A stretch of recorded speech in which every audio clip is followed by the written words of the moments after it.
Hi guys, samahan nyo nga po pala ako mag-vlog ngayon kasi ito po ang first time ko sa pagbablog ko. Let's go!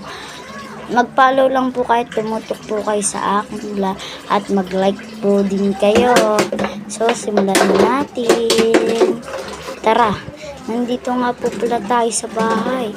Dito po sa subdivision sa Highland, Santo Tomas, Batangas. Yan guys. Diyan nga ay naliligo ang aking kapatid na si Althea.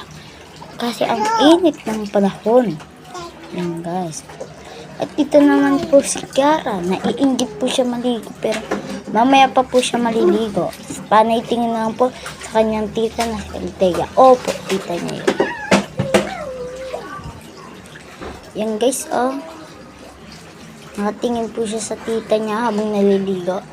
Naiinggit pa po siya niyan guys. Yan.